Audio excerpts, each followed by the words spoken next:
One can say it is the turn of a millennium of generations, a millennium of thoughts, a millennium of despair. The end is finally coming. Humanity, which had stood on the brink of destruction, greatness, and even magnificence, is winding down. Billions of generations have taken man from the savagery of its dim beginnings to the beauty and splendor of its pinnacle.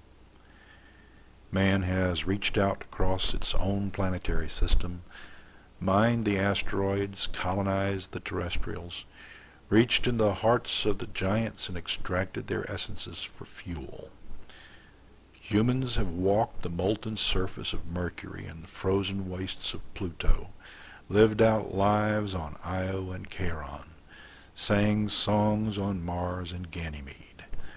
And when the solar system had given up her secrets, mankind jumped to the nearest stars to do it all over again in a cycle that repeated until humanity stretched from one end of the Milky Way to the other, a community beyond imagination.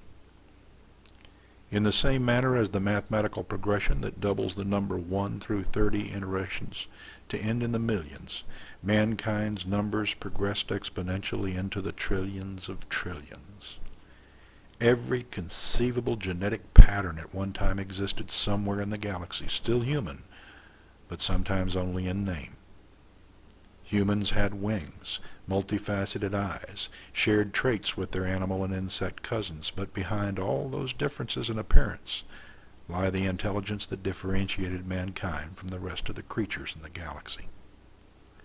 We had almost despaired of finding other life in the galaxy until suddenly dozens of races appeared as if from nowhere. Some speculated that the very existence of humanity itself precipitated the beginning of those races. Others denied the influence of humanity as anything but a tutor for the newcomers. In the end, as the end approached, it made little difference.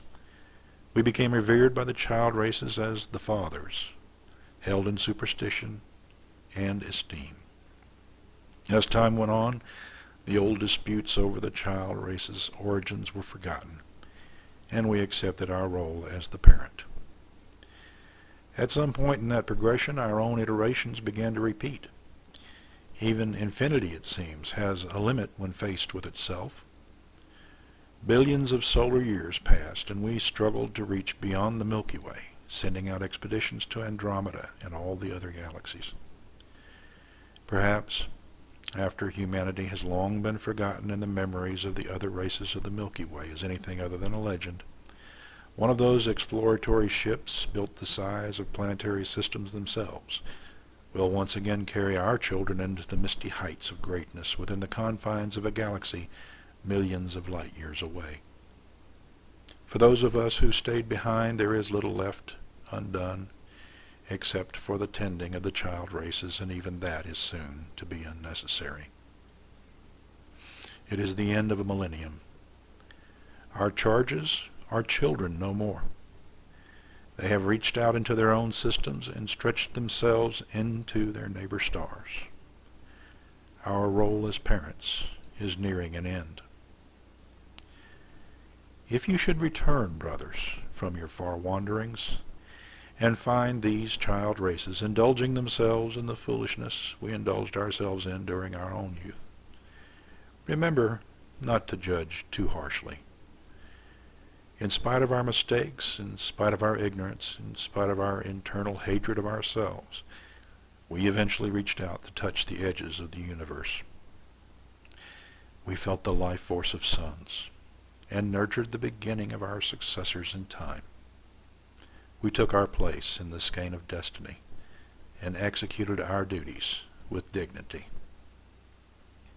Can you do any differently?